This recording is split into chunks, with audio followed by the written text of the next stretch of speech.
Welcome back to the Keiser Report. I'm Max Keiser. Time now to go to Sinclair Skinner of BitMary, IloveBlackPeople.com, and the Black Blockchain Summit. Sinclair, welcome back. Oh, thank you. As always, Max, good to be here. And thank you for your leadership guidance and your beautifulness. Yeah, thank you. Max is beautiful. That's something James Brown used to sing about back in the 1960s, I remember.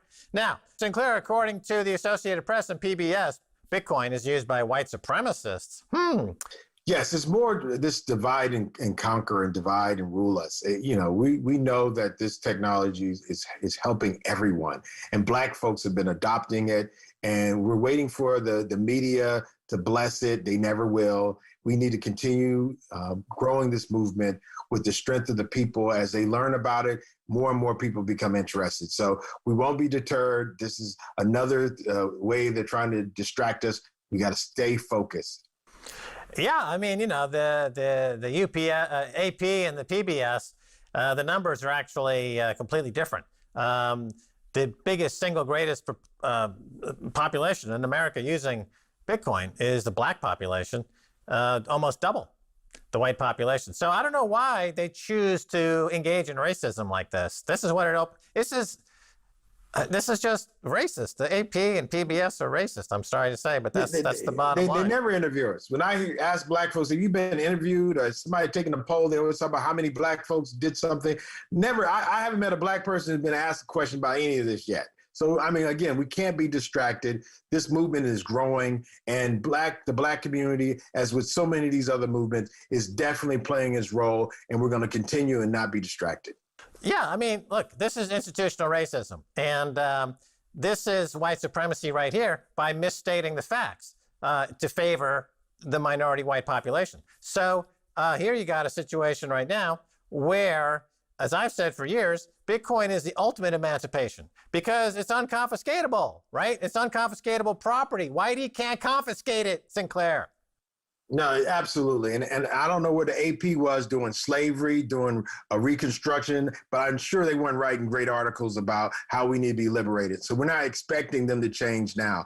We got to be the change that we're looking for. And Bitcoin is that tool that so many more people are using every day, and we can't be stopped. All right. Now, the Black Blockchain Summit just wrapped up at Howard University in Washington, D.C. Big success there. What were some of the big themes?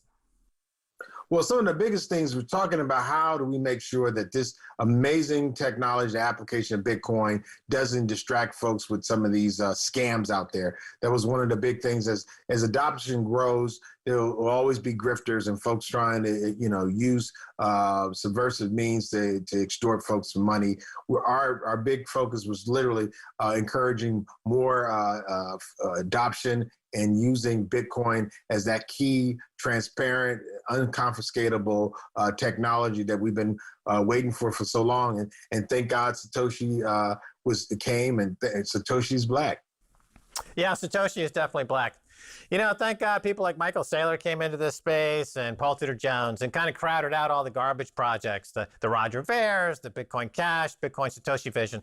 All that garbage is being pushed to the garbage heap where it belongs, and Bitcoin is rising. Go back to Vitalik Buterin and his scam coin. He's the first one that came up with this maximalist term as a way to disparage Bitcoiners. But it's not playing. Countries like El Salvador are going hyper Bitcoinization. 42% of the country is now on Bitcoin. They're not buying any more of the garbage coins, thank goodness. But it's funny. I was just in France, and people are still buying the garbage coins in France. I think they have an interesting culture over there. But anyway, let's talk about El Salvador for a second. They've gone hyper Bitcoinized, and what do you think when the president of the country, Bukele, is openly trolling the IMF, saying he's buying the dip? Of course, they have a loan with the IMF, so they're really thumbing their nose at the IMF. This is great power. We've never seen this in Central America. According to John Perkins in his book, Confessions of an Economic Hitman, America's great at sending down CIA guys to pick up the presidents and throw them out of airplanes and kill them. Here, Bitcoin is giving them emancipation. When you see that, what do you think, Sinclair? Look, first, I'm thankful that you even introduced me to John Perkins, and He came to the Black Blockchain Summit and participated last year. So you guys are super amazing. As it relates to El Salvador and Central America, many of our brothers and sisters have been actually using Bitcoin well before the government adopted. We see that this is a movement of the people still, and that we need to make sure that we keep as many of our people engaged in space. We're happy to see governments do things right. Broken clocks can be right at least twice. But literally, I think it's the movement of the people. The reason why Bitcoin adoption is taking place, as you know, as someone who's been so early and so often telling us this, it's the people, baby. And we're going to make this thing happen. No one can stop us. The Chinese, the US government, FBI, CIA, all the alphabets in the world can't stop BITC. Heck to the no. Now, let's switch continents. Head over to Africa. We know that in Nigeria, things are getting down. They're taking off. They're happening. The 30% of the country is already on Bitcoin, and it looks like that's going hyperbolic all over Africa. Tell us what's going on.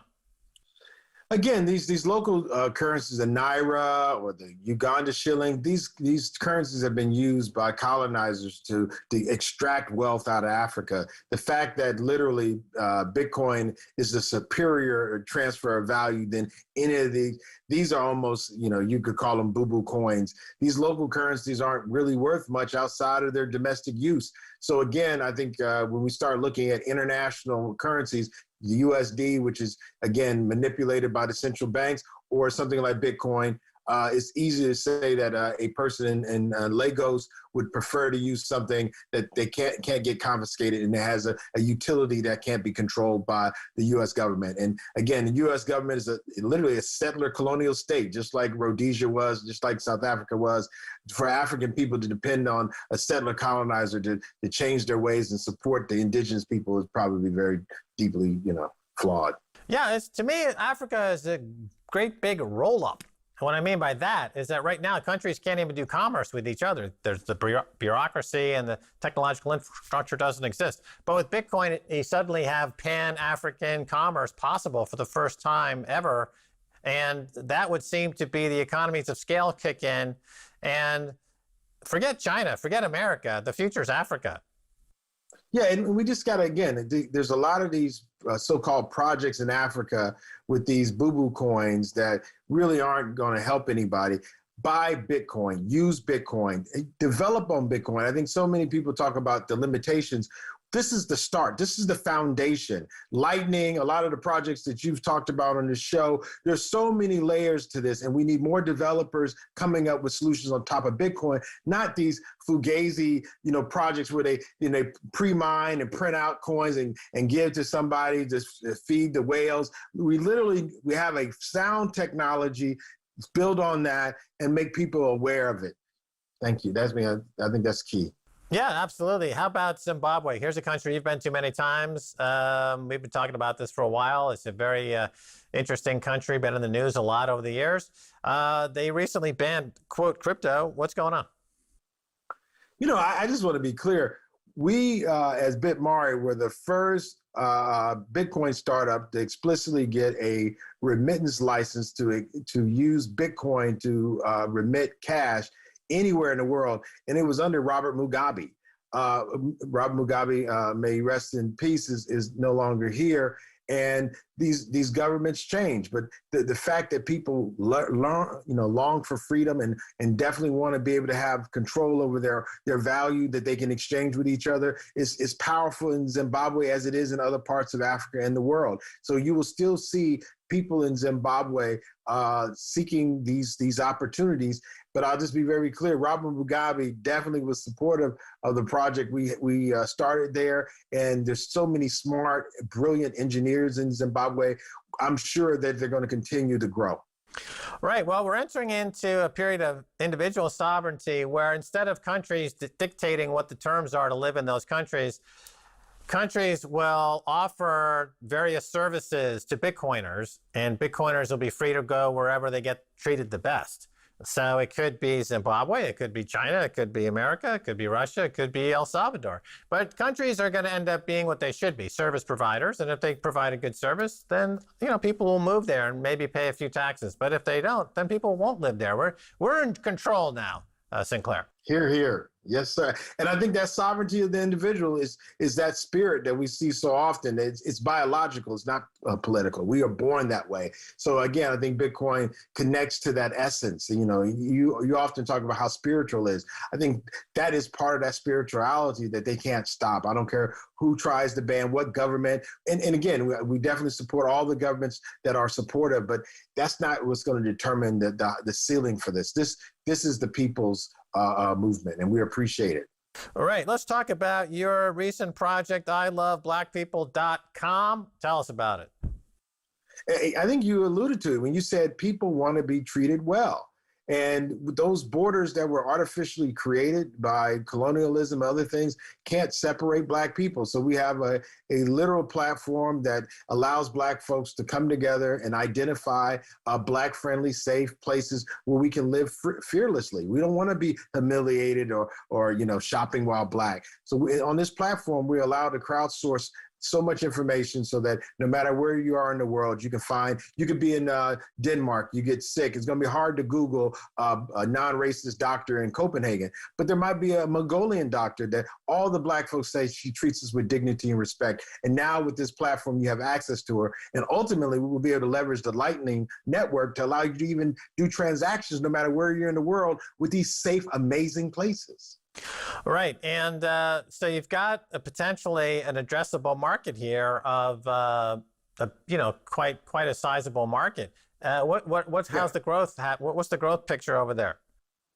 Literally, you're talking about 1.5 billion people. When you talk about it, this is one of the problems that our community has been fractured. So it's one of those marketing flaws where we're literally dispersed all over the world. But the Black population, the people of African descent, represent the same size as China. So if anyone thinks China is a huge market, literally the global Black community is a huge marketplace. And we now have technologies from the blockchain as well as the internet and everybody with these powerful phones in their pocket to connect us. And of course, all these folks want to be treated well. So I Love Black People creates and allows us to leverage our ability to create that safety net, that place that we can go and know that we will be treated with the respect and the sovereignty we deserve.